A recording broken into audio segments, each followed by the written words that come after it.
Here at Sun and Fun, we've come by to look at the L600, known as the Legend in Europe, but you've got a different name for it in the United States because it's a different market and a little different airplane. But we saw it at Sebring first, and now we're seeing you at Sun and Fun, so you're getting some consistency at U.S. air shows. And we just want to ask you some questions about this airplane that I've noticed myself, and I've seen other people look at it and go, what is that? First of all, they don't know it yet, even though it's been in Europe for a little while. But they look at it and it just looks instantly familiar to them, and yet they may not know why. What do they think it is, and what is the relationship to that airplane? And that's what I want to ask you. I'm Dan Johnson talking to Deon Lombard. And Deon, you represent this L600 in the United States, is that correct? That's correct, yeah, from California. Okay, and what do people think it is? What I was just talking about there. People look at it and go, gosh, it looks so familiar, but it's not exactly the same. What do they think they're looking at? Well, a lot of people think it's a Cessna before they see the sticker. You know, they think it's a 172 or a 182, and it's really almost a scaled down version of a 182. How's this one different, Deon? Well, this is carbon fiber and Kevlar, and the combination of the two makes this plane light enough to fall under the light sport weight category and still give you over 600-pound payload. This is a special light sport aircraft. You have your certificate. Yeah. We verified that, so it can be sold ready to fly, and that means it's limited at 1,320 pounds. Yeah. So what's the empty weight number? So the empty weight, depending on different configurations, because obviously we do different engine options and the parachute option, but you're looking around about maybe 700 or 695 pounds empty weight.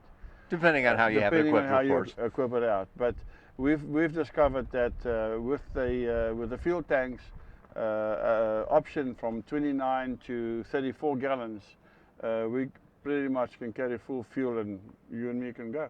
Wow. So, and you've got quite a bit of room in the back too. I mean, another reason why people might confuse it is because it's a lot of room in the back. That's not always true in a light sport. Some of them are quite tiny, and nothing wrong with that, just a different design. But how much can you put in the back, assuming weight and balance otherwise agrees? Yeah, it's rated for 35 pounds, but of course there's enough room there to exceed that illegally. Yes, right. Or your Labrador. But the nice thing about this plane is that the center of gravity is so well designed that even if you load this plane to the full extent and stay within the weight limits, you don't have to do any CFG, still within the envelope. Excellent, excellent. Okay, so now you talked about the controls already, but I want to say that, in so many ways it does look like the two Cessna models that we talked about. A lot of light sport are joystick, and joysticks are great. A lot of people love that. But almost everybody that's learned how to fly, and I don't know, the past generation of new pilots have learned behind a yoke.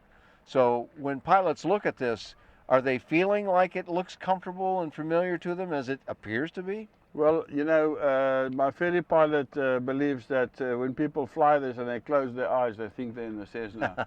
So it's very easy to move from a general aviation plane to this because they're so comfortable with the controls, with a few exceptions of the throttle and the brake, of course. Yes, and the fact that it is lighter than those. A 182 is a kind of a heavy airplane, and exactly. It's great for going cross country, but when you come into land in some rowdy conditions or something, you're going to be doing a little work in a 182, whereas this, I'm guessing, is much lighter handling. Oh yeah, I think Alex came in on Monday and he landed at 22 knot crosswind, 90 degrees. Wow. And he was doing well.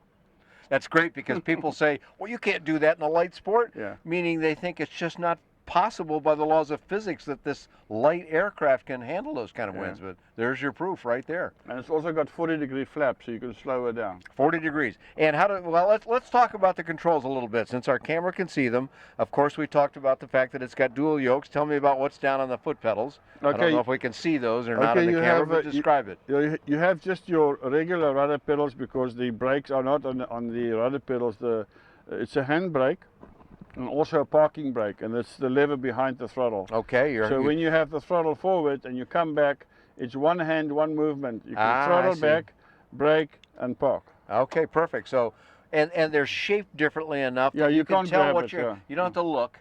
You can tell by how much you've got in your By hand. the feel, yeah. And then you drop it down and it's immediately behind it. Yeah. And then there's a little detent To lock it. on the left side of that brake handle, and that's what locks it as a parking brake. Correct. Is that right? Yeah. Okay, so otherwise, dual rudder pedals. Camera can't see that, but there's pedals on both sides, so full dual control. And you said some folks in the flight school business who frequently are using something like a Cessna 182, often 30, 40 years old. But do they look at this and go, that might work for me in my flight school? Well, we have probably at this show maybe 3 or 4 flight schools are very serious about this, as far as Panama and you know, Mexico or whatever. So it's been flying in Australia quite a bit. They've used one in the school in Australia, and that's flown all over the place. This particular plane has already done something like 7,000 nautical miles on cross-country trips. This particular one we're talking about. This same plane, it's only got 150 hours on it. Well, you had it. You're from California. Where are you based in California? In Fullerton, California. Fullerton, California. Yeah. Okay, so south of LA then, and you flew it out to Sebring. Yep. And then home, and then you flew it out Oshkosh. to Oshkosh, and then back home, and Nevada, and Scottsdale, and Prescott, and then here to Lakeland, and when Florida, it's going back, it's going to Nevada. Is that right? So this airplane's been crossing the country like crazy. So when Alex, your pilot that's flying it for you, when he flies it, what kind of numbers does he typically see? Talk to me about, you know, at typical cruise altitudes, what kind of numbers he sees for cruise performance, and then we'll touch on stall and max speed. Yeah, without putting myself in a spot, he had most of the time 110 to 150 knot cruise. Okay. On about 80% power. 80%. Okay, so which you can run all day at. Oh yeah. I mean, he very seldom exceeds 5,000 RPM, and most of the other guys like to do 5,500, but we kind of gentle on the engine. And you get quite a bit better fuel economy at those numbers too. Yeah, this is the thing. I actually have a picture on my camera where I was flying with him from Prescott, and at 6,000 feet we were indicating 2.9 gallons an hour. That's great. So the flight school guys look at that and go, "What? Yeah. Did you misstate that? You don't mean 12.9?" Yeah. Fully, if you go crazy here and you put ADS-B in and out, you're still below 120. Wow, okay. So a very good price point for flight schools that are often having to watch their numbers pretty carefully. And you've got an attractive, it's a very pretty airplane, it's familiar, you should be able to get in this and fly it pretty easily. But how has transition gone when you or Alex have taken people up who have no light sport experience? Well, basically most people that